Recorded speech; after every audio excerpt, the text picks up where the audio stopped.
था। यही विक्रम सिंह बैठे हैं, यही शिव कुमार शुक्ला है। कोई नेता फोटो खिंचाने को तैयार नहीं होता था कि बाहर जाके फोटो शेयर तो नहीं कर लोगे। जब कुछ ठीक होने को चला है, मैं मानता हूं कि आप 7 वर्ष से परेशान हो, अनुदेशक 11 वर्ष से परेशान है, और इसको लेकर आप कर भी क्या सकते हो, लेकिन उसका निराकरण तो आपको करना पड़ेगा। क्यों नहीं करोगे, तब तक काम चलेगा नहीं। तो सोचिए और विचार करिए। जब ऊपर से नीचे तक सब ये करवाने पर तैयार हो, तो फिर कोई न कोई तो रास्ता खुलेगा।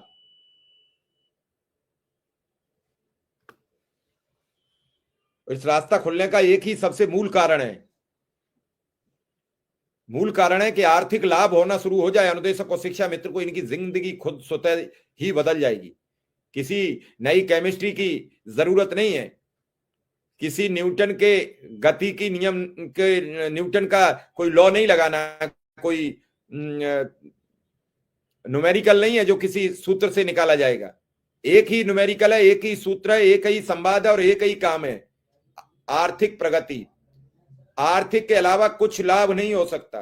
आर्थिक लाभ नहीं होगा तब तक अनुदेशक शिक्षा मित्र या फिर रसोईया जो अल्प मानदेय भोगी कर्मचारी है और जो 6 से 7 घंटा लगातार काम करते हैं, उनके लिए सिवाय आर्थिक लाभ के बिना उनका जीवन नहीं चल सकता, किसी भी कीमत पर नहीं चल सकता। और अब तो इस महंगाई के दौर में अब तो आलू भी 20 रुपए किलो से कम नहीं होता।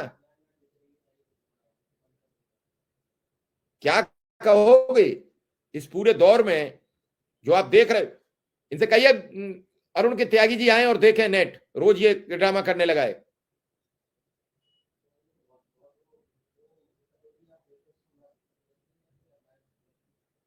समस्या इस बात की नहीं है, समस्या इस बात की है कि आर्थिक लाभ मिलना जब सुनिश्चित हो जाएगा तो सबके घर में रोजी रोटी की व्यवस्था हो जाएगी, जो बेहद जरूरी है।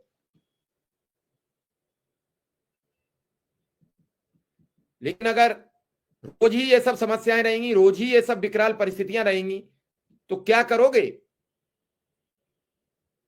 इस सीजन में आके आलू देहात में जाके 5-7 रुपया किलो हो जाता था, शहरों में भी 10-15 बिकता था, लेकिन 20 रुपया से कम आलू नहीं हो रहा। प्याज भी 30 से 40 के मध्य बिक रही है। क्या खाएगा गरीब आदमी, पैसे हैं नहीं। बड़ी समस्याएं, विकराल परिस्थितियां हैं, और इसके बीच सिर्फ ग्राम रोजगार सेवक है बता रहे हैं कि 9 माह से मानदेय नहीं मिला है। पूरे प्रदेश में कहीं कहीं तो 2-2 साल का बकाया है।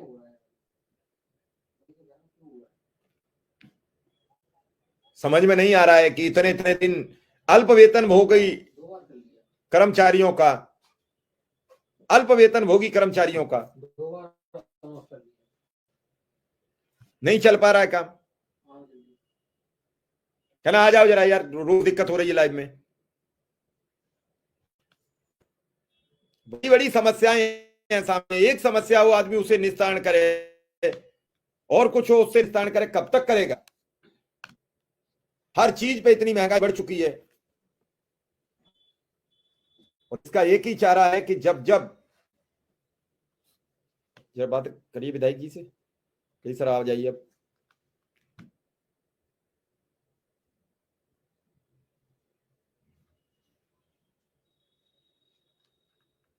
हर चीज पर बढ़ती कीमतें, हर चीज के बढ़ते भाव। जी सर।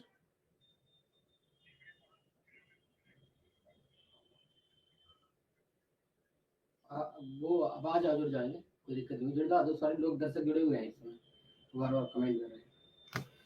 शिव कुमार शुक्ला जी भी आ चुके हैं हमारे साथ। नहीं कुछ ही देर में विधायक जी भी होंगे हमारे साथ।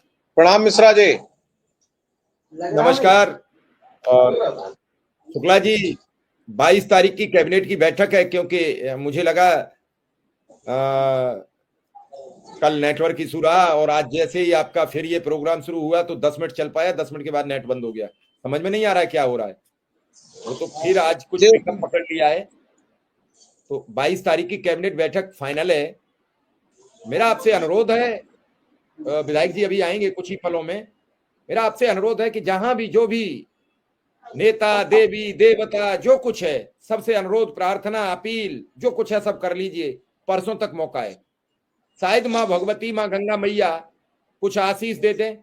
हिम्मत हारिए न, हिम्मत विसारिए न राम, आगे बढ़ो, शायद कुछ हाथ आ जाए। मिश्रा जी प्रणाम। जी नमस्कार। विक्रम भाई को धन्यवाद और जितने साथी जुड़े हैं उनको भी आभार। लगातार हम लोग लखनऊ में हैं सर।